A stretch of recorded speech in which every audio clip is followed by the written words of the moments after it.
السلام علیکم ورحمۃ اللہ وبرکاتہ۔ نحمده ونصلی علی رسوله الکریم، اما بعد فاعوذ باللہ من الشیطان الرجیم، بسم اللہ الرحمن الرحیم۔ ان الانسان خلق هلوعا اذا مسه الشر جزوعا واذا مسه الخیر منوعا، صدق اللہ العظیم۔ اللہ رب العزت نے انسان کو بے شمار نعمتیں عطا فرمائی ہیں۔ ہر انسان کو اللہ تعالیٰ نے جب نعمتوں کے حال میں اللہ رکھتا ہے تو اس انسان کا مزاج کچھ اور ہوتا ہے، اور جب نعمتیں انسان کی صحت، انسان کا مال، انسان کے گھر کے حالات وہ جب ایسے ہوتے ہیں تو یہ بیچارہ کم ہمت انسان ہو جاتا ہے، اور معاشرے کے اندر اس انسان کو یہ سمجھ میں نہیں آتا کہ میں اپنے اندر ہمت کیسے پیدا کروں۔ بس اوقات ہمارے نوجوان بچے اور بچیاں وہ کم ہمت ہو جاتے ہیں، امتحانات کے دباؤ کی وجہ سے، نتائج کے دباؤ کی وجہ سے، پڑھائی کے دباؤ کی وجہ سے، گھریلو حالات کی وجہ سے، اور ماں باپ کم ہمت ہوتے ہیں جب انسان کے بچوں کی طرف سے، گھر کی طرف سے، کاروبار کی طرف سے، مال کی طرف سے پریشانیاں آتی ہیں تو یہ انسان کم ہمت ہو جاتا ہے۔ یہ انسان اس کیفیت میں سے کیسے نکلے؟ اللہ تعالیٰ نے اس کے لیے اصول ہمیں بتائے، طریقے بتائے، جو ابھی آیت تلاوت کی، یہ سورہ معارج کی آیت نمبر 19 سے جہاں سے تلاوت شروع کی۔ اللہ تعالیٰ نے اس آیت میں فرمایا کہ ان الانسان خلق ہلوعا، کہ بے شک اس انسان کو کم ہمت پیدا کیا گیا ہے، بے صبرا پیدا کیا گیا ہے، چھوٹے سے دل والا پیدا کیا گیا ہے۔ یہ خالق کہہ رہا ہے جس نے اس مشین کو بنایا ہے۔ کوئی انسان دوسرے انسان کے بارے میں کہے تو ممکن ہے اس کی رائے میں غلطی ہو، یہ خالق کہہ رہا ہے میں نے اس مشین کو بنایا ہی ایسا ہے۔ ان الانسان خلق ہلوعا، بے شک اس انسان کو بڑا کم ہمت بنایا گیا ہے۔ اور کرتا کیا ہے؟ اللہ تعالیٰ نے آگے 2 آیات میں اس کی 2 باتیں بتائی ہیں کہ یہ انسان جب کم ہمت ہوتا ہے، چھوٹے سے دل والا ہوتا ہے، تو اس وقت یہ کیا کرتا کیا ہے۔ آگے اللہ نے فرمایا ان الانسان خلق ہلوعا اذا مسہ الشر جزوعا، جب اس کو شر پہنچتا ہے، تکلیف پہنچتی ہے، کوئی مصیبت آتی ہے، کوئی بیماری آتی ہے، جزوعا تو یہ واویلا کرتا ہے، شور مچاتا ہے، جزع فزع کرتا ہے، خوب شور مچاتا ہے۔ وَإِذَا مَسَّهُ الْخَيْرُ مَنُوعًا، اور عجیب انسان ہے کہ اِذَا مَسَّهُ الْخَيْرُ مَنُوعًا، جب اس کو خیر پہنچتی ہے۔ یہاں تمام مفسرین نے خیر کا ترجمہ کیا ہے اچھے حالات، مال و دولت، پیسہ۔ وَإِذَا مَسَّهُ الْخَيْرُ مَنُوعًا، اور جب اس کو خیر پہنچتی ہے، اس کے پاس پیسہ آتا ہے، حالات اچھے ہو جاتے ہیں، تو تب یہ چھوٹے سے دل والا کیسے ہوتا ہے کہ یہ روک کر بیٹھ جاتا ہے، بس یہ میں نے کمایا، اس پر میرا حق ہے، اس سے کوئی اور فائدہ نہیں اٹھائے گا، نہ ماں باپ، نہ بہن بھائی، نہ کوئی معاشرے کا اور فرد۔ تو یہ خالق خود بتا رہا ہے کہ جب انسان کا ہمت ہوتا ہے تو کیا کرتا ہے؟ 2 کام۔ جب اسے تکلیف پہنچتی ہے تو شور مچاتا ہے۔ معلوم ہوا تکلیف میں، مصیبت میں، دکھ میں انسان شور نہ مچائے تو یہ بڑا باہمت انسان ہوتا ہے۔ اور دوسری بات یہ معلوم ہوئی کہ اگر انسان کے حالات اچھے ہو جائیں پھر یہ اس انسان خرچ کرے اپنے اوپر، اپنے بہن بھائیوں پر، اپنے بیوی بچوں پر، اپنے ماں باپ پر، تو یہ انسان بڑے دل والا انسان ہے، بڑے ہمت والا انسان ہے۔ لیکن سوال یہ ہے کہ ہم معاشرے کے اندر رہتے ہوئے، حالات کا سامنا کرتے ہوئے ہم کیا کریں جس سے ہمارے اندر ہمت آ جائے۔ اس میں اللہ تعالیٰ نے اس آیت کے بعد ایک اصول سکھایا، انہی آیات کا مسلسل تسلسل آ رہا ہے کہ اذا مسہ الخیر منوعا، جب اس کو خیر پہنچتی ہے تو یہ روک کر بیٹھ جاتا ہے۔ آگے اللہ نے خوبیاں بتائیں، مگر وہ انسان جن میں یہ خوبیاں ہوں وہ کم ہمت نہیں ہوتے۔ ذہن میں رکھیے گا، خالق بتا رہا ہے، اللہ بتا رہا ہے۔ نمبر 1، الا المصلین الذین هم علی صلاتهم دائمون، مگر وہ لوگ کہ جو نماز پابندی سے پڑھنے والے ہوتے ہیں وہ باہمت انسان ہوتے ہیں۔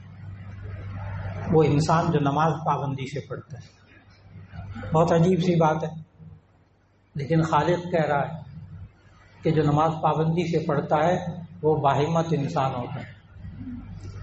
آپ کے بچے بچیاں کبھی امتحان میں پریشان ہو نا، ان کو نماز کی طرف لگا دیں، بیٹا نماز پڑھا کرو۔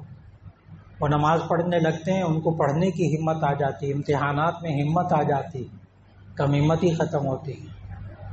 نبی صلی اللہ علیہ وسلم نے باقاعدہ محنت فرمائی اس پر، صحابہ کرام رضوان اللہ علیہ مجمعین کا مزاج بنایا کہ اگر کم ہمتی آ جائے آپ کی طبیعت میں تو نماز سے مدد طلب کریں۔ یہ اللہ نے قرآن میں بھی سکھایا، وَاسْتَعِینُوا بِالصَّبْرِ وَالصَّلَاةِ، تم مدد طلب کرو صبر سے اور نماز سے، نماز کے ذریعے مدد طلب کرو۔ نبی صلی اللہ علیہ وسلم کے اس وقت میں جب صحابہ کرام کو کوئی پریشانی آتی تھی، جیسے سورج گرہن لگ گیا تو کہتے تھے بہت بڑا کوئی حادثہ پیش آنے والا ہے، اس وقت منحوس سمجھتے تھے سورج گرہن کو، حالانکہ کوئی نحوست نہیں ہے۔ آپ سائنس پڑھ کر آپ کو معلوم ہو گیا کہ سورج اور زمین کے درمیان چاند آ جاتا ہے تو اس کو سورج گرہن لگنا کہتے ہیں، اور کچھ بھی نہیں ہوتا۔ تو نبی صلی اللہ علیہ وسلم نے جب دیکھا کہ ان پر گھبراہٹ آ رہی ہے تو ان کو صلاۃ الکسوف سکھائی، سورج گرہن لگنے کی نماز۔ جتنی دیر سورج گرہن لگتا تھا نبی صلی اللہ علیہ وسلم لمبی نماز پڑھاتے تھے، صلاۃ الکسوف لمبی نماز، لمبی قرات، لمبا رکوع، لمبا سجدہ، یہاں تک کہ وہ پورا وقت اس میں گزر گیا۔ بارش نہیں آتی تھی، قحط سالی ہوتی تھی، نبی صلی اللہ علیہ وسلم نے صلاۃ الاستسقاء سکھائی، تمام صحابہ کو لے کے میدان میں چلے جاتے، 2 رکعت صلاۃ الاستسقاء پڑھتے۔ کوئی پریشانی، کوئی حاجت پیش آتی، ضرورت پیش آتی تو صحابہ کو 2 رکعت صلاۃ الحاجت سکھایا، اللہ سے مانگنا سکھایا، 2 رکعت نماز پڑھو، اللہ سے مانگو۔ کبھی کوئی معاملے کے اندر تذبذب ہو جاتا، کروں نہ کروں، کوئی رشتہ آ جاتا کسی بچے کا، کوئی کاروبار کرنا ہے، کوئی چیز خریدنی ہے، کوئی ڈیل کرنی، کوئی سودا کرنا ہے، پریشان ہے کروں نہ کروں، 2 رکعت صلاۃ الاستخارہ سکھایا۔ استخارے میں 2 رکعت نماز پڑھیں، دعا مانگیں اللہ سے کہ اللہ اگر اس کام میں خیر ہے تو میرے لیے آسانی کر دے، شر ہے تو مجھے بچا لے۔ اور یہ انسان اس وقت کام کر لیتا ہے، درست ہوتا ہے تو اللہ آسانی کر دیتا ہے، مشکل ہوتا ہے اللہ بچا لیتا ہے۔ تو اس وقت بھی صحابہ کو نماز سکھائی۔ کوئی گناہ ہونے کی وجہ سے پریشان ہوتا کوئی، تو اس کو سکھاتے کہ 2 رکعت صلاۃ التوبہ پڑھو، تمہارے نامہ اعمال میں سے گناہ بالکل دھل جائے گا، صاف ہو جائے گا، 2 رکعت صلاۃ التوبہ پڑھ لو۔ تو نماز کا مزاج بنایا۔ تو ایک خوبی الا المصلین الذین هم علی صلاتهم دائمون، مگر وہ لوگ جو نماز پابندی سے پڑھتے ہیں وہ باہمت ہوتے ہیں۔ نمبر 2 خوبی والذین فی اموالہم حق معلوم للسائل والمحروم، وہ لوگ کہ جو اپنے مالوں کے اندر مال سے محروم اور مانگنے والوں کا حق سمجھتے ہیں، محتاج لوگوں کا حق سمجھتے اپنے مال۔ اگر آپ کو وہ کم ہمت انسان کی کیفیت نمبر 2 ذہن میں ہوگی تو پھر اس کا جواب بھی مل جائے گا کہ یہ کیا ہوتا ہے۔ نمبر 2 کیفیت کم ہمت انسان کی اللہ نے یہ بیان کی تھی کہ جب اس کے پاس مال آتا ہے، پیسہ آتا ہے، حالات اچھے ہوتے ہیں تو یہ روک کر بیٹھ جاتا ہے۔ اور اللہ کیا کہتا ہے؟ باہمت انسان کی خوبی کیا ہوتی ہے کہ وہ اپنے مال کے اندر دوسرے محتاج لوگوں کا حق سمجھتا ہے، اپنے بہن بھائیوں کا حق سمجھتا ہے، معاشرے کا حق سمجھتا ہے، تو وہ انسان بڑے دل کا مالک ہوتا ہے، وہ باہمت انسان ہوتا ہے۔ 2 خوبیاں ہو گئی۔ تو اپنے مال کے اندر مستحق اور محتاج لوگوں کا حق سمجھنا اور ان کو دینا، اس سے بھی انسان کے اندر ہمت پیدا ہوتی ہے۔ اور اگر اس کے ساتھ اس حدیث کو بھی ملا لیں کہ نبی صلی اللہ علیہ وسلم نے فرمایا الصدقۃ رد البلا، کہ صدقہ مصیبتوں کو ٹالتا ہے. بچے بیمار ہو گئے، خود بیمار ہو گئے، کوئی بات ہو گئی، کوئی پریشانی ہو گئی، صدقہ دیجیے. صدقہ دیں گے، ہمت پیدا ہوگی، اللہ اس بلا کو بھی ڈال دے گا جس کی وجہ سے یہ انسان کم ہمت ہو رہا. ضروری نہیں کہ ہزاروں لاکھوں روپے صدقہ دیا جائے، جتنی ہمت ہو وہ صدقہ کر دیجیے. پھر اگلی خوبی اللہ تعالیٰ نے یہ بتائی والذین یصدقون بیوم الدین، باہمت انسان وہ ہوتے ہیں جو روز جزا یعنی بدلے کے دن کی تصدیق کرتے ہیں، مانتے ہیں کہ میرے اعمال کا بدلہ مجھے آخرت میں ملے گا. یہ انسان اگر اس کا ایمان ہو کہ مجھے جو تکلیف پہنچی ہے اس کا اجر اللہ آخرت میں دے گا. میں بیمار ہوا، بخار ہوا، حدیث اس کے ذہن میں اس مسلمان کے کہ نبی صلی اللہ علیہ وسلم نے فرمایا کہ جب انسان کو بخار ہوتا ہے تو اس کے گناہ جل جاتے ہیں اس بخار کی وجہ سے، یعنی اس کو آخرت میں یہ اجر مل رہا. نبی صلی اللہ علیہ وسلم نے فرمایا کہ اگر کسی انسان کو ایک کانٹا بھی چبھتا ہے، ایک کانٹا، مومن کو شوکۃ واحدہ، ایک کانٹا بھی چبھتا ہے تو اس تکلیف کے بدلے میں اللہ اس کو ایک نیکی عطا فرماتا ہے اور ایک گناہ معاف فرماتا ہے. اگر انسان کا ایمان بن جائے کہ میرے اوپر جو مشکلات آ رہی ہیں ان پر میں صبر کروں گا، اللہ اس کا بدلہ آخرت میں دے گا، تو اسی صورت کے اندر یہ انسان بڑا باہمت انسان ہوتا ہے. کبھی کبھی انسان کسی دوسرے انسان کی مدد کرتا ہے، حقیقی بھائی کی مدد کرتا ہے، حقیقی بہن کی مدد کرتا ہے، اپنے دوست کی مدد کرتا ہے، لیکن اس سے کوئی فیض نہیں ملتا، کوئی فائدہ نہیں ملتا، بس اوقات الٹا نقصان ہی مل جاتا ہے. تو انسان کبھی کبھی سوچتا ہے بہت عرصے کے بعد کہ میں اس کے ساتھ اتنا تعاون کرتا رہا، اتنی مدد کرتا رہا، اس بہن کی، اس بھائی کی، شہزاد بھائی کی، فلاں کی، اتنی دیر میں مدد کرتا رہا، مجھے ملا کیا ہے؟ ایک جگہ رک کر سوچتا ہے. یہ انسان، اس کے پاس باہمت ہونے کے لیے جواب صرف ایک ہے کہ مجھے ان انسانوں سے کچھ نہیں چاہیے، مجھے اس کا بدلہ اللہ آخرت میں دے گا. پھر یہ انسان پھر وہ تعاون جاری رکھتا ہے، ورنہ آج کے معاشرے کے اندر انسان کر کر کے تھک جاتا ہے نا، پھر اس کے بعد ہمت ٹوٹ جاتی ہے. کیا مجھے ملا کیا ہے؟ اس وقت بیوی بھی کہتی تم اپنے بھائی کے لیے اتنا کرتے رہے، تمہیں ملا کیا ہے؟ کبھی جو ہے نا وہ شوہر جو ہے بیوی کو کہتا ہے تم اپنے خاندان کے اتنا کرتی رہتی ہو، تمہیں ملتا کیا ہے؟ اس کا جواب صرف اور صرف ایک، والذین یصدقون بیوم الدین، وہ لوگ جو روز جزا پر ایمان رکھتے ہیں. یعنی انسان باہمت کیسے ہوتا ہے؟ جب اس کا ایمان آخرت پر ہوتا ہے. پھر اگلی خوبی اللہ نے یہ بتائی والذین هم من عذاب ربهم مشفقون، وہ لوگ کہ جو اپنے رب کے عذاب سے کانپنے اور ڈرنے والے ہوتے ہیں، وہ بڑے باہمت انسان ہوتے ہیں جو رب کے عذاب سے ڈرتے ہیں. حالانکہ ہمارے معاشرے کے اندر اگر کوئی انسان ڈرتا ہو نا تو اسے ڈرپوک کہتے ہیں، بزدل، ڈر گیا، بھاگ گیا. لیکن یہاں اللہ نے کہا کہ جو اس کے عذاب، اللہ کے عذاب سے ڈرتا ہے اور کانپتا ہے وہ بڑا بہادر ہوتا ہے، ہمت والا ہوتا ہے. اس میں فرق سمجھیے گا ذرا. جو انسان مخلوق سے ڈرتا ہے وہ بزدل ہوتا ہے، جو خالق سے ڈرتا ہے وہ بہادر ہوتا ہے. جو خالق سے ڈرتا ہے وہ باہمت انسان ہوتا ہے معاشرے کے اندر. مجھے نہ اس کا ڈر، نہ اس کا ڈر، نہ اس طاقت کا ڈر، نہ بندے کا ڈر، نہ فلاں کا ڈر، مجھے ڈر ہے صرف اللہ کا بس. یہ انسان جب واقعی اللہ سے ڈرتا ہے، خالق سے ڈرتا ہے، تو پھر بڑا باہمت انسان ہوتا ہے. اس کی اگر چھوٹی سی مثال آپ کو دوں کہ معاشرے کے اندر اگر کوئی بڑے عہدے والا کوئی انسان کا دوست ہو، بڑے عہدے پہ پہنچ جائے، کوئی ڈی ایس پی بن جائے، ایس پی بن جائے، فلاں آئی جی بن جائے، تو انسان کا تعلق ہو اس سے بڑا گہرا، تو انسان کے اندر ایک ہمت ہوتی ہے. انسان کے اندر ہمت ہوتی ہے، میرا تعلق جو ہے وہ فلاں سے، کوئی مسئلہ نہیں، یعنی اس کے اندر ہمت ہے.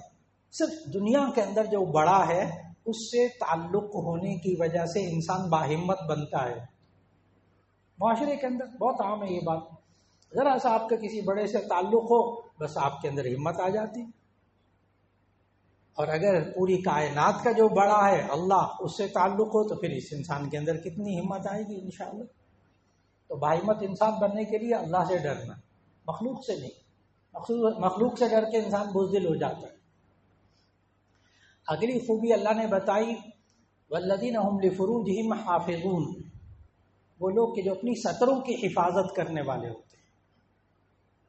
خالق ہے اللہ نے انسان، چاہے لڑکا ہو چاہے لڑکی ہو، مرد ہو خاتون ہو، اس کی مشین اللہ نے بنائی ہے۔ اللہ کو معلوم کہ یہ مشین کمزور کیسے ہوتی ہے، کم ہمت کیسے ہوتی ہے۔ والذین هم لفروجہم حافظون، وہ لوگ کہ جو اپنی ستروں کی حفاظت کرنے والے ہوتے ہیں۔ الا علی ازواجہم او ما ملکت ایمانہم فانہم غیر ملومین فمن ابتغى وراء ذلک فاولئک هم العادون۔ تو باہمت انسان کون؟ جو اپنی ستروں کی، خواہش کی حفاظت کرے، اپنی ستروں کی حفاظت کرنے والے۔ اگر واضح الفاظ میں ترجمہ کروں تو اپنی سیکس کی حفاظت کرنے والے، والذین هم لفروجہم حافظون، اپنی خواہشات کی حفاظت کرنے والے باہمت۔ اور اگر اس انسان اس سلسلے میں کمزور ہو جائے، پھر بڑے بڑے نوجوان ہٹے کٹے ہوتے ہیں لیکن ان کے اندر ہمت نہیں ہوتی، کم ہمت بن جاتے ہیں معاشرے کے اندر۔ میں نے بتایا یہ خالق بتا رہا ہے جس نے اس مشین کو بنایا، یہ دیکھو تم اپنی خواہشات پر کنٹرول رکھو، خواہشات پر کنٹرول نہیں رکھو گے تو اسی صورت میں کمزور ہو جاؤ گے۔ اگلی خوبی اللہ نے بتائی والذین هم لاماناتہم وعہدہم راعون، وہ لوگ باہمت ہوتے ہیں جو امانتوں اور اپنے وعدوں کا خیال کرنے والے ہوتے ہیں۔ جو شخص جتنا امین ہوتا ہے، امانت دار ہوتا ہے، اتنا معاشرے میں باہمت انسان ہوتا ہے۔ کسی بھی ڈپارٹمنٹ میں چلے جائیں، کسی عہدے پہ چلے جائیں، کسی ادارے میں چلے جائیں، جہاں کوئی بندہ امین ہو نا، امانت دار، آپ اس کے اندر خوف محسوس نہیں کریں گے، آپ اس کے اندر ڈر محسوس نہیں کریں گے، اس کو کم ہمت محسوس نہیں کریں گے جتنا امانت دار ہوگا۔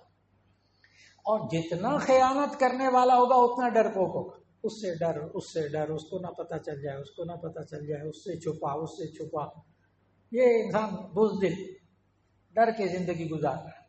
لیکن یہ انسان اگر امین بن جائے تو ایسی صورت کے اندر یہ باہمت انسان ہوگا۔ یہ بھی خالق نے بتایا کہ ہم معاشرے کے اندر باہمت بننا چاہتے ہیں تو ہمیں اپنے اندر امانت پیدا کرنی ہوگی۔ وعہدہم راعون، اور اپنے وعدوں کا خیال کرنا ہوگا۔ کسی سے معاہدہ کیا ہے، وعدہ ہوتا ہے ایک طرف کا، دونوں طرف سے ہو تو معاہدہ، اپنے وعدوں اور اپنے معاہدوں کا خیال رکھنا، یہ انسان معاشرے میں باہمت انسان ہوتا ہے۔ آج وہ قومیں بڑی باہمت ہیں، آج وہ قومیں سر اٹھا کر زندگی گزار رہی ہیں جو اپنے وعدوں میں، اپنی ایگریمنٹس میں بہت پکے، جو طے پا گیا معاہدہ بس اس کو جمے ہوئے ہیں، اس پر عمل کر رہے ہیں۔ بڑے باہمت انسان جو معاہدوں پر عمل کرتا ہے، وعدوں پر عمل کرتا ہے۔ اگلی خوبی اللہ نے بتائی والذین هم بشہاداتہم قائمون، وہ لوگ جو اپنی گواہیوں پر قائم رہتے ہیں۔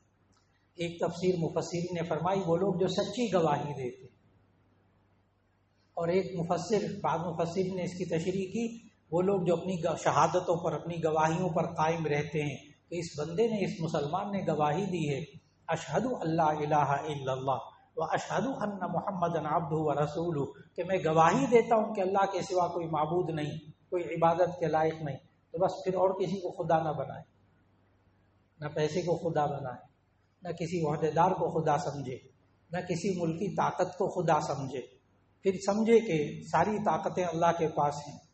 واشہد ان محمدا عبدہ ورسولہ، اور میں گواہی دیتا ہوں کہ محمد صلی اللہ علیہ وسلم اللہ کے بندے اور اس کے رسول صلی اللہ علیہ وسلم۔ تو ایسی صورت کے اندر یہ انسان اپنی گواہی پر قائم رہتا ہے، یعنی اللہ کو اللہ مانتا ہے، کسی اور کو خدا نہیں مانتا، اور محمد صلی اللہ علیہ وسلم کی باتوں کو مان کر چلتا ہے۔ یہ باہمت انسان ہے معاشرے کے اندر۔ اور آخری خوبی انہی آیات کے تسلسل میں والذین هم علی صلاتہم یحافظون، وہ لوگ جو اپنی نمازوں کی حفاظت کرنے والے ہوتے ہیں۔ پہلی خوبی تھی وہ لوگ جو نماز پابندی سے پڑھنے والے ہوتے ہیں، آخری خوبی ہے وہ لوگ جو اپنی نمازوں کی حفاظت کرنے والے ہوتے ہیں۔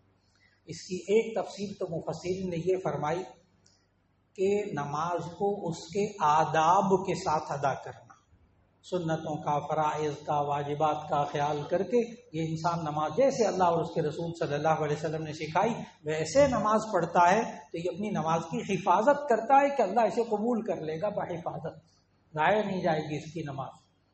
اور دوسری تفسیر مفسر نے یہ فرمائی کہ اپنی نمازوں کی حفاظت بھی کرنی ہے، سنبھال کے بھی رکھنی ہے نمازیں، کہیں یہ نمازیں ضائع نہ ہو جائیں۔ کیسے؟ نبی صلی اللہ علیہ وسلم نے فرمایا کہ ایک بندہ بہت نمازیں پڑھتا، روزے رکھتا، زکوٰۃ دیتا، بہت نیک اعمال کرتا، لیکن وہ قیامت کے دن مفلس ہوگا، کنگال ہوگا، اس لیے کہ اس نے کسی کے حق مارے ہوں گے، کسی کا پیسہ مارا ہوگا، کسی کو تکلیف پہنچائی ہوگی، کسی کو بدزبانی کی ہوگی، کسی کو کچھ کیا ہوگا، بندوں حقوق العباد مارے ہوں گے اس نے، تو اس بندے کی نمازیں اٹھا کر اس بندے کے کھاتے میں ڈال دی جائیں گی۔ اور اگر اس نے نمازیں بھی بہت پڑھی لیکن اس کے ساتھ ساتھ بندوں کے حق بھی بہت مارے، اس کی ساری نمازیں، ساری عبادتیں اس بندے کے کھاتوں میں تقسیم ہو گئیں، پھر اس کے نامہ اعمال میں اگر کوئی نیکی نہ رہی اور ابھی بھی حقوق العباد موجود ہوئے تو اسی صورت میں جن کا حق مارا ان کے گناہ اٹھا کر اس کے کھاتے میں اسی وقت ڈال دیے جائیں گے۔ فرمایا کہ اپنی نمازوں کی حفاظت کرنا، اپنی نمازوں کو سنبھال کے رکھنا کہ نماز پڑھ رہے ہیں تو حقوق العباد کا بھی خیال کرتے رہیں۔ آخر میں ہے اولئک فی جنات مکرمون، یہی وہ لوگ ہیں جن کا جنت میں اکرام کیا جائے گا۔ آج کی نشست میں صرف یہ عرض کرنا مقصود تھا، زندگی میں کبھی بھی کم ہمتی آ جائے، طبیعت کے اندر کبھی بھی کم ہمتی آ جائے، سورہ معارج 29واں پارہ، سورہ معارج 28واں پارہ، سورہ معارج اس کی آیت نمبر 19 سے لے کر آیت نمبر 37 تک، آیت نمبر 19 سے لے کر آیت نمبر 37، آج کی نشست میں نے صرف اور صرف آیت نمبر 19 سے لے کر آیت نمبر 37 کی تلاوت کی ہے اور ترجمہ کیا ہے بس۔ خالق نے بتایا ہے کہ اگر کوئی انسان باہمت بننا چاہتا ہے اور کم ہمتی محسوس کر رہا ہے، اس کو آیت کو پڑھے اور پڑھنے کے بعد سوچے کہ میرے اندر کیا چیز کم ہے، اس میں سے وہ چیز پوری کر لے، خالق کا وعدہ ہے کہ باہمت انسان بنا دے گا اللہ۔ وآخر دعوانا الحمدللہ رب العالمین۔